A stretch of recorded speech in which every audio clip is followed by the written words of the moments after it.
What's up, my ninjas? I wanted to take care of a little business before I start the video. I needed to announce the winner of my giveaway from the best of, most fun of, and most disappointing. Anyway, that winner is, and he was chosen at random, Superhero Academy.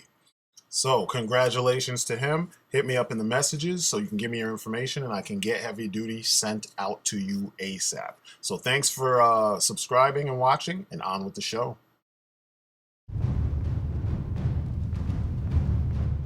What's up, my ninjas? I'm Strident, and welcome to my review of the SH Figuarts Kamen Rider #1. This is Ichigou from the movie Kamen Rider #1. You guys know I'm a huge fan of Kamen Rider. This guy is the first Kamen Rider. This figure represents his return to form, as it were, with the original actor Hiroshi Fujioka playing the role 43 years later. So this is a big deal as far as figures go. It's actually a big deal just as far as characters go in the superhero realm, because, I mean, how many superheroes on film can you say had the original actor play the role over 40 years after they first played, the role? You know what I'm saying? So this guy's a legend. You know, he's one of my favorites, so I'm going to get into why I love this figure and why you should hunt this down even if you have little idea or no idea who he is or what the significance is. Alright, let's get into the sculpt. Now, it's an SH Figuarts figure, so you already know top of the line sculpting. There's none of those issues QC-wise that you have with the Star Wars lines or Star Wars figures from SH Figuarts. Nothing pops off that shouldn't pop off. Nothing is, not properly engineered. Nothing was done for speed, because he's the only figure in this particular line, you know what I mean, of just Kamen Rider 1. I mean, they did do Amazons, but yeah, that's a whole nother Kamen Rider. So you know what I mean? He's the first, he's the big, big deal flagship character, and it shows. You can see detail everywhere throughout the helmet. It's a lot of sculpted detail and very intricate line work going around, like the ears. And then these beautiful compound eyes. Every Kamen Rider I own, with the exception of the Super RHF Phis and the subsequent figures after that one, they all have this beautiful light piping. It's so damn beautiful. And from different angles, the eyes kind of reflect a different, more yellowish or more orangish kind of light, kind of color, which is freaking amazing, because that's what the helmets do in real life. His scarf or muffler or whatever you want to call it, ascot, it's articulated at the knot. So you can easily have it flowing off in the background so that it can look like, he's in the middle of action, you know what I mean? He's doing something, or it could just hang down in front. The belt is beautifully recreated. I mean, it looks exactly like the full-scale belt that he wears in the series, or in the movie, actually. I hope they make a series with this guy, you know what I mean? Even if they have to make one just like a mini-series, I hope they do it. But you can see all the paint work, the tampografs, whatever, beautifully done. Sculpting, beautifully done. The detail doesn't stop on the front. You've got detail all the way around. Even the strap that holds the belt on is very well detailed. The back of his armor is pretty detailed too. You still have the two grasshopper wings, which is pretty nice. The shoulder pads are an engineering marvel, which I will get to later. They are actually, I want to say, 2 pieces, and they're articulated so they can get out of the way as you move him around. And I'll show you more about that in the articulation section. His belt on the sides, the 2 activation panels, they're very simplistic designs, but all the buttons are painted, the screws are painted. It's beautiful, it's what you would expect from Figuarts, and it's why, there's like almost nothing else that touches them. Gauntlets, detail out the wazoo all over the place. They look like armor. Now you have to remember that his design is a little bit more simplistic, and it's more armored and beefy, because the original 7 riders, the Showa era riders, they beat the shit out of stuff. You know what I mean? That was their power. They were cyborgs. So everything was replaced with stronger, you know, muscle fibers, or, you know, more, what am I saying, biologically engineered, you know, muscle fibers and robotics and such, and bionics. So these guys hit hard. Now, if you're going to revamp them, the suit needs to look like it can take the kind of powerful strikes, you know, the kind of abuse that it would have to take with the power output that these guys had. And that is what I love about this design. A lot of people hate it. I love it. It made perfect sense to me when I saw it, because Hiroshi Fujioka, he's a bigger dude. He's kind of burly, especially now. He was a lot slimmer and trimmer back in the 70s when he first played the role. Now he's he's square and burly, you know? So this kind of an armored suit that makes him look bigger, it's perfect. Plus it falls in line with design sensibilities that we see with modern Kamen Riders and modern superheroes in general. So, you know, this one can stand next to your modern Captain America from the films, or your Black Panther, or your Batman, you know what I mean? Or even Superman from your Man of Steel and whatnot. He looks updated, you know what I mean? And in the best way. A lot of people just hated. They hated on him just because he looked bulky. One thing that the figure does better than the suit in real life is it's more form-fitting as a figure. So he looks a little bit trimmed down and more muscular and not so overly bulky. All right, let's talk about his articulation. Ichigou's articulation is pretty stellar. They did a really good job balancing the armored form and the functionality of his armor with, you know, free movement. I mean, he can pretty much do everything. It's not even pretty much. He can do everything that your skinnier, less armored figures can do. And I really dig that. But what I want to start off by showing you are the things that set him apart from the standard Figuarts stuff. So you already know that he has the ball-jointed shoulders. You already know he's got ball-jointed hips, a double ball-jointed torso. So you've got movement up top as well as movement in the bottom. And he's got the double-jointed elbow that, despite being so armored, it still works. The regular ball hinge hand, so you can get that kind of movement as well as this kind of movement, and then it twists as well. There's no extra twists here. He does have a bicep swivel, but here's the thing, one of the things I want to show you first. The ascot, scarf, whatever, muffler, it's articulated, so you can get that out the way. And then it moves around on his neck as well, because it's a separate piece, so you can have it hang down like this when he's not doing anything, and then you can twist it up, turn it around and stuff to make it blow in the wind when you want him to be doing stuff, which is freaking awesome. I kind of wish they did that with all of them. Then his shoulder pads, you see these big old football player shoulder pads, right? They are on separate joints of their own. So, you know, when you put his hand up, they get out of the, or his arm up, they get out of the way. If you need to move them more, they get out of the way. And it's not just one piece either. It's two pieces. There's one piece here. I don't know if you can see that very well. And then there's the bigger piece right here. And when you move one, the other one kind of moves in a corresponding fashion.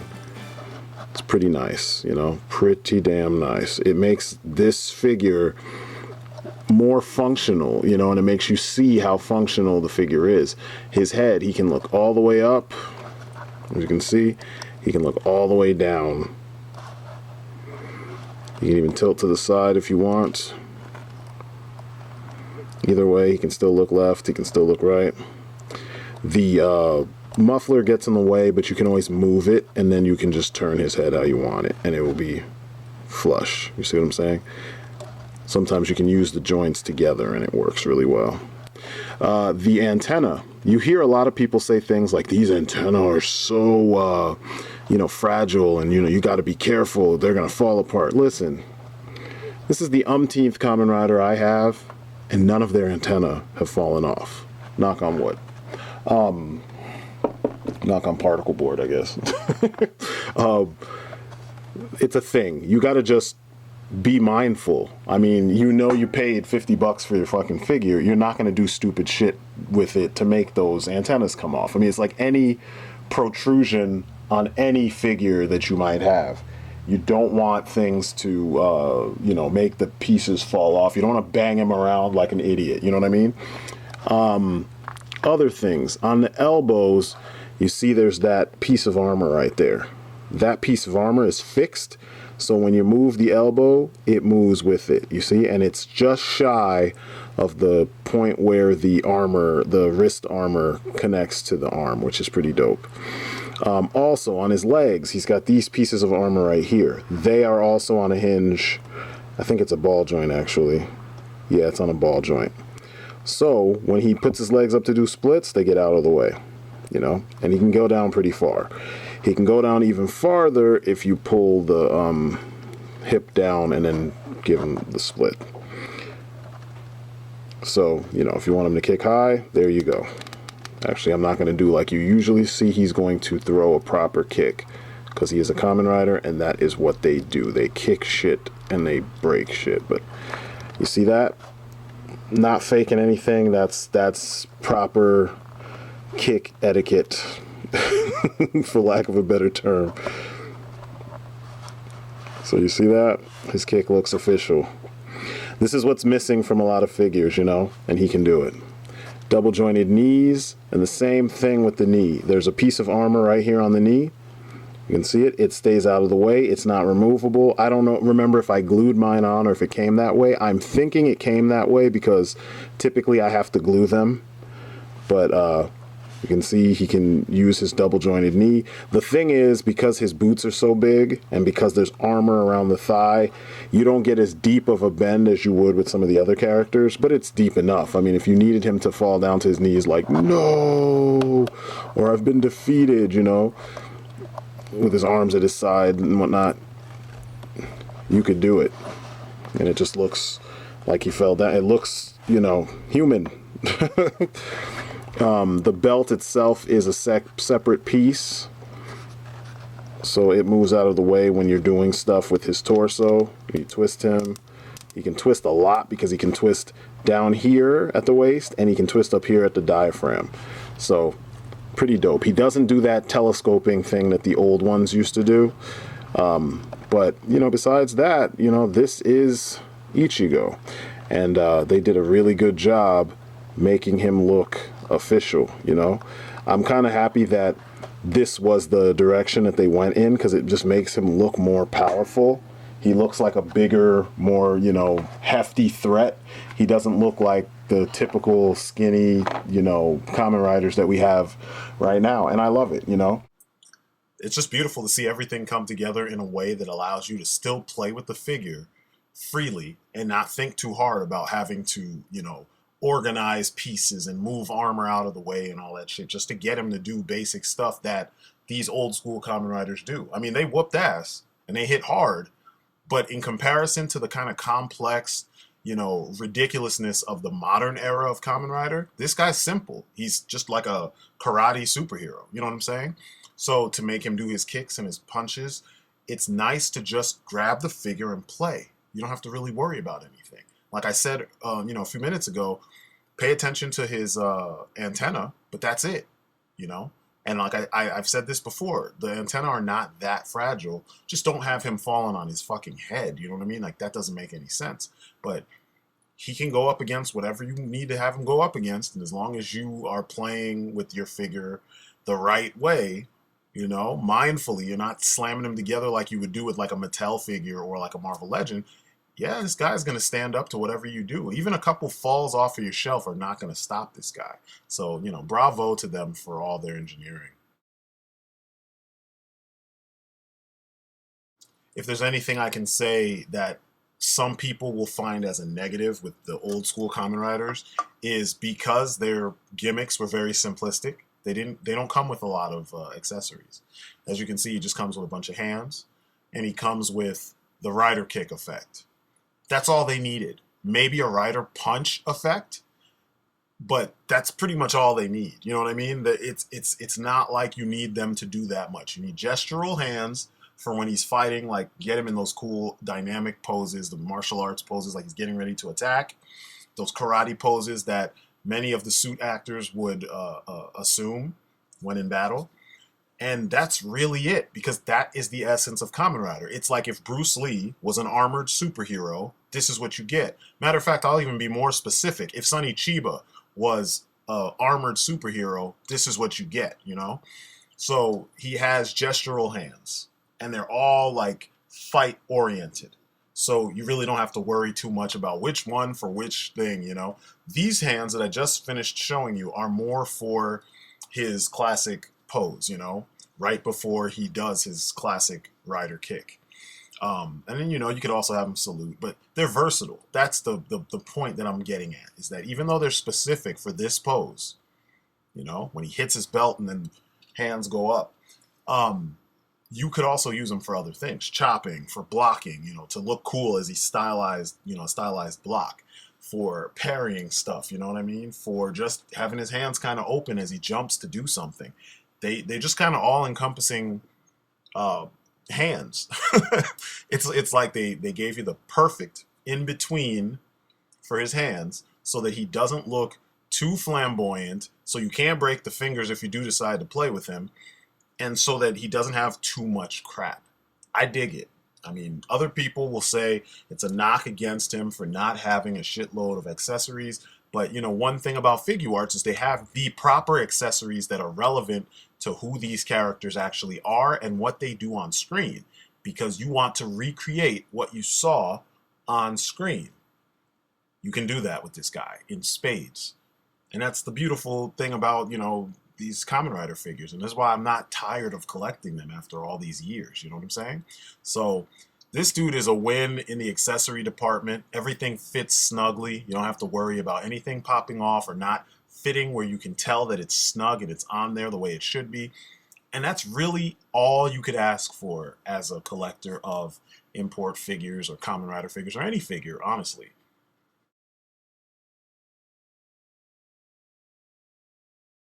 All right, now it's time to compare him to some other figures size-wise. Now, you know that the Kamen Rider figures, the Figuarts in general, even the Super Sentai figures, they're shorter and smaller.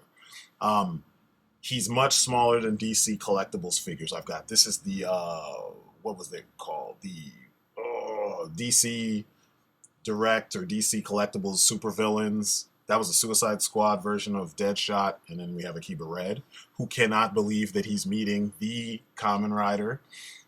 They didn't actually make too many references to Kamen Rider in Akiba Ranger, but you know, he's kind of like me in the sense that he knows all these characters and he loves them. Here he is standing next to his past, and actually they're all past selves. As you can see, there was a little bit of an evolution with, if you're looking at the one on the left and then the one on the right, and the center is the future, which is, or the present, I guess I should say. The first one is one of the early suits, and it's also the suit that in all the subsequent team-ups that he's been in lately, especially with the new Heisei era riders, that's the suit that you always see. The one on the, I guess it would be our right-hand side if we're facing the screen, that is from Kamen Rider The Next, which was kind of a flop, but it had some good parts. The classic suit, this particular classic suit is a little different from the original. It's not all green and black. You know, you can see this one is obviously more armored. And the one from The Next is more of a throwback because he's wearing a biker jacket with the armor on top of it. And that's from the SIC line. But you can see how the aesthetics remain the same. Now, earlier I mentioned that now he can stand next to modern superheroes and not look out of place. And you see it working for you right there. He's smaller, whatever, it doesn't matter. You know what I mean? He still looks formidable, and that's the bottom line. Here he is standing next to a Figuarts Captain America, which is dope because, you know, Cap is taller, and it looks right, you know, scale-wise. And in Black Panther, that's the Marvel Legends Black Panther, which I kind of like more than the Figuarts version. I like his musculature better, but you see he stacks up.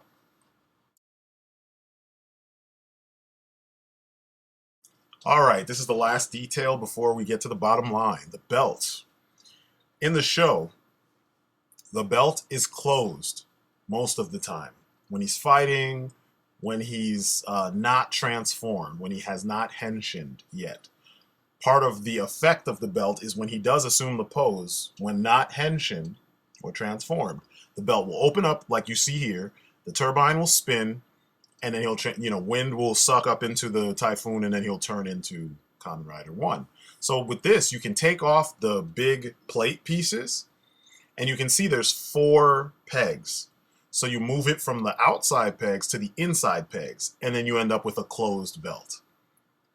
At first, I didn't even realize this because all the reviews that I saw, no one even looked at this. And this is more of what I always tell you about people that review figures that don't really play with the figure.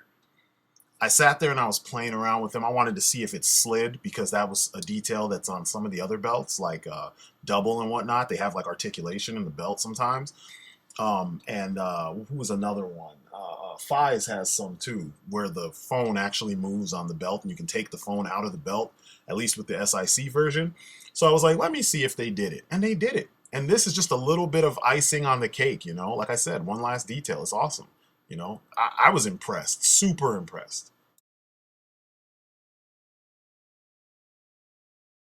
And now for the bottom line. Kamen Rider Ichigou is a legend. It's that simple. I've said it before. America has Superman, Batman, Cap, and Spider-Man. Japan has Ultraman and Kamen Rider.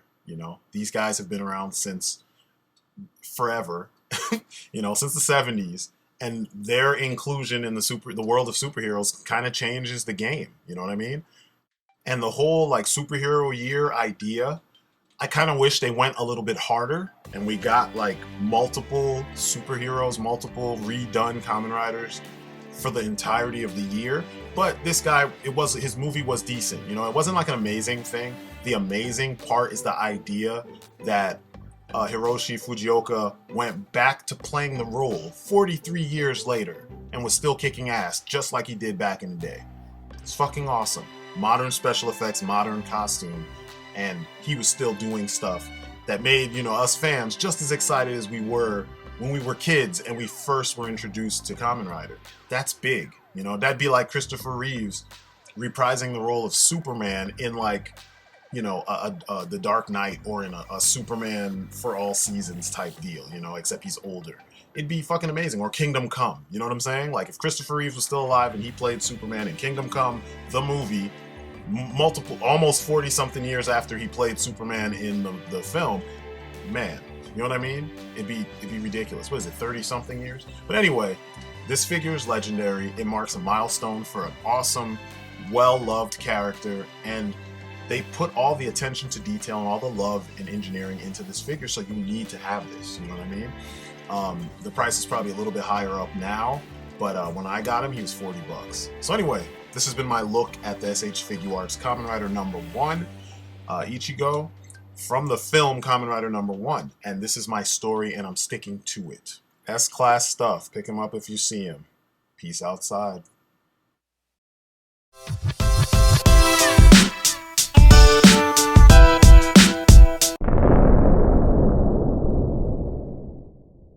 Thank you for watching my video. If you enjoyed what you saw, please give it a like, a share, let your friends know. Check me out on social media. All the links are in the description. And if you really want to help me out big time, jump on Patreon and support the channel. Every little bit helps, the smallest amount to the largest amount. And last but not least, check out my comic, War of the Gods. Issue 2 is on sale now on Indie Planet. And the links are in the description. It's some superhero fun. And as a smaller independent book, it needs all the views, all the eyes on it as possible. So check it out, show it to your friends. Every view helps greatly. And yeah, that's it for me.